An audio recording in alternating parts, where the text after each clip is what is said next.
this video is about transcription. Transcription is listening to something or hearing something and then writing it down. In music, it's listening to a melody or a song and being able to write it down on music paper, writing the notes down on music paper.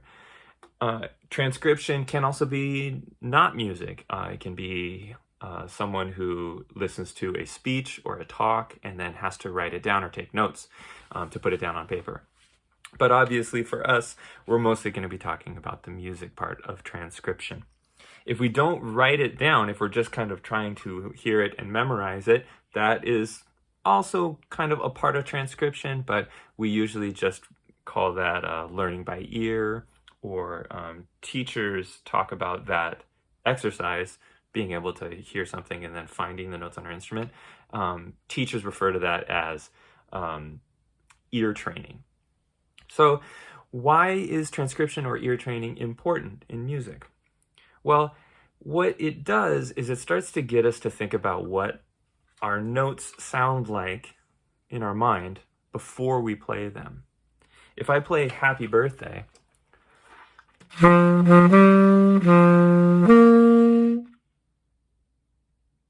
are you hearing the note that comes next? In our brain, we might be actually thinking, da. And we're not all singers, so maybe the actual tone or pitch or sound is not spot on, but we kind of know roughly, happy birthday to you. Right? Now, most of us know that song. We kind of know how the notes are supposed to work, so we can kind of hear it ahead of time. What ear training or transcription does for us is it gets us even better at hearing those notes in our head before we play them. And then eventually, if we start to practice this skill and get better at it, we're able to kind of hear notes and learn more quickly songs that we have never heard before, or maybe only heard once or twice. So it's an important skill. With brass students, trumpet, trombone, other brass instruments, being able to hear or kind of think our notes ahead of time becomes really important, because that's what allows a brass player's instrument, their embouchure, to really find the correct pitch. It's also important for woodwind players as well. Kind of thinking our notes ahead of time, or having just kind of an idea of what the sound is supposed to be like before we play the note, becomes really, really helpful. Now, another reason it's important, I think, is because it gives us the chance to play our instruments in other ways. Play our instruments not just sticking to the papers that we have. If we're only able to play songs that we have written down in sheet music, that really is a small group of things. So to illustrate how we can possibly use ear training or transcription to be able to play other things, I decided to look up some other songs that are supposedly the most popular songs right now. One of the songs that I discovered is a song called Dynamite, and I have a version of it ready to play right now so that we can kind of get started learning how to learn something by ear. So I'm going to press play, and this is partway into the song, Dynamite. Shoes on, get up in the morning, cup of milk, let's rock and roll. Kink out, kick the drum, rolling on like a rolling stone. Now, one of the things that immediately I hear, because I've been kind of learning things by ear for a while, and something that you might find if you tried to learn this section of the song, is that the words are actually very, very important. So important that the notes are not really changing that much in this section of the song.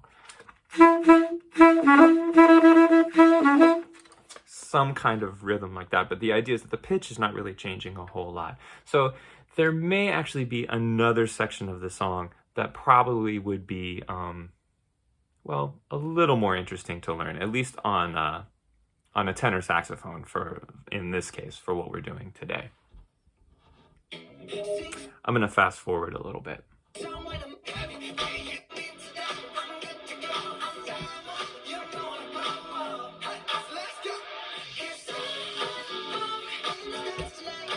Now we actually have a section of the song where the notes are changing a little bit more. Da, ba, ba, da, da, da, da. That's a melody that might actually be an interesting challenge for us to try to learn. This is where the pause finger comes in. The pause finger, what I call the pause finger, is really important when we're trying to learn things by ear, especially starting out, because it can be really difficult to find one note at a time to learn that we're hearing, essentially.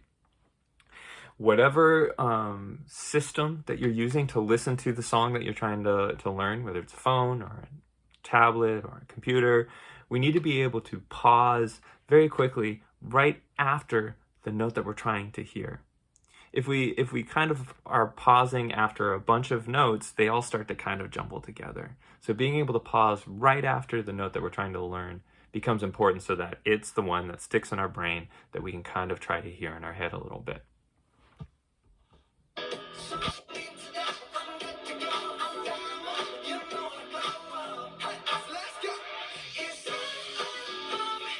So I'm going to try to get my pause finger on the very first note of this melody.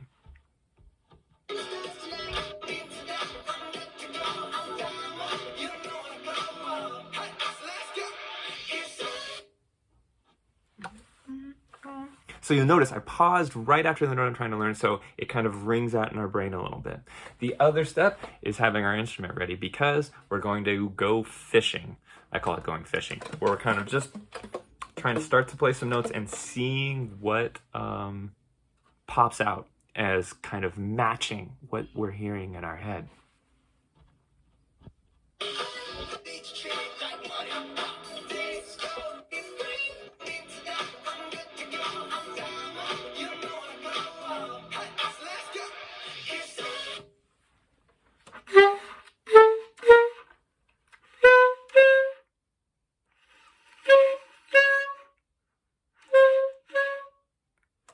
Pretty high up there.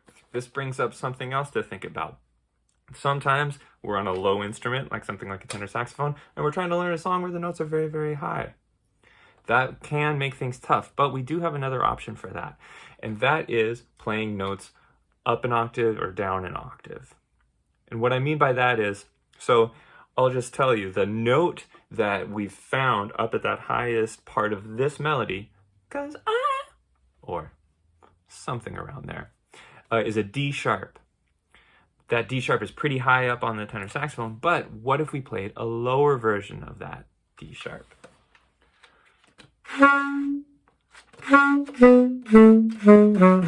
I'll just play a little bit of the melody because I've already learned it. But if we play that D sharp down an octave, we still have the chance to try to learn the song. Even though they're singing very high, we can play a lower version by going down the octave, or basically playing the lower version of those notes. Now, this also brings something else up. The D sharp is, for beginners, not necessarily a note that we really know very well, but we might know some of the other notes around it. So that can happen if you're trying to learn, especially like a popular song that might have a lot of sharps or weird notes that we don't know yet, but you may be able to get close. You know, if I'm trying to learn this song and I get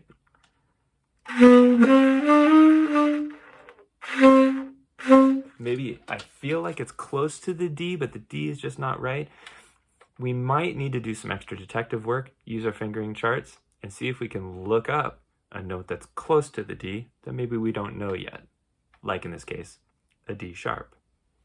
Okay, now I've kind of already given away what's next because like I said, I did go on and learn the rest of it, but I do also want to say that if you choose a song that you know really well, which I recommend you do, and you already kind of know how the melody goes really well, again, which I recommend those are the songs you should start with, sometimes just getting the first 2 or 3 notes is enough, because then you can do some fishing on your own, without using your pause finger.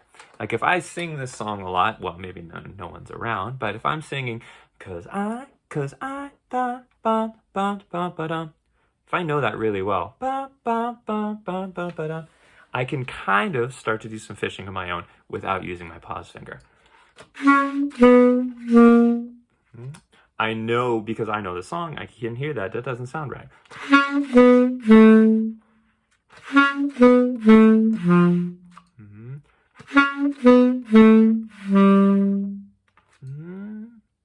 If I get stuck, maybe I do need to go back to my pause finger.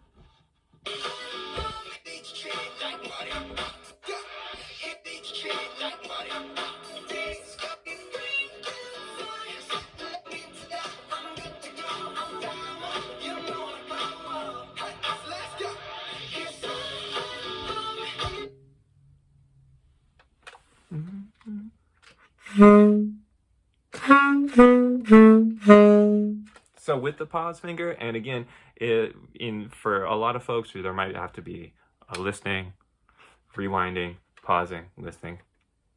But eventually, we can kind of keep those notes in our head, ba, ba, ba, ba, and go on to learn the rest of that melody.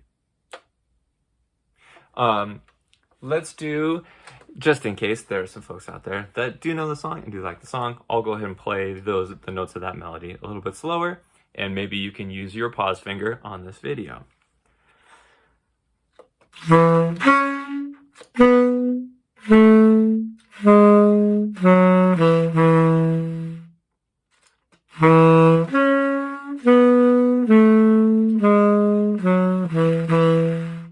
There at least is the beginning of that melody slowly. So you can use your pause finger and see if you can find those notes. Remember also that now those notes are pretty low. So for some higher instruments, maybe you need to do a higher version of those same notes to see if you can get that melody. So I hope that kind of is a good introduction to transcription or learning by ear, why it's important, and then also why it might actually be kind of interesting and fun. The last thing I'll say is it can be frustrating at first because it's very slow and you have to do one note at a time. So it might be a little bit frustrating at the beginning, but if you keep trying, you will improve. You'll be able to find those notes more quickly, and I think it really, really helps in the long run. So that's the end of part 1. Part 2 of this video series, I'll talk more specifically about transcription and ear training with the jazz style, with jazz improvisation, and jazz music in general. Happy learning!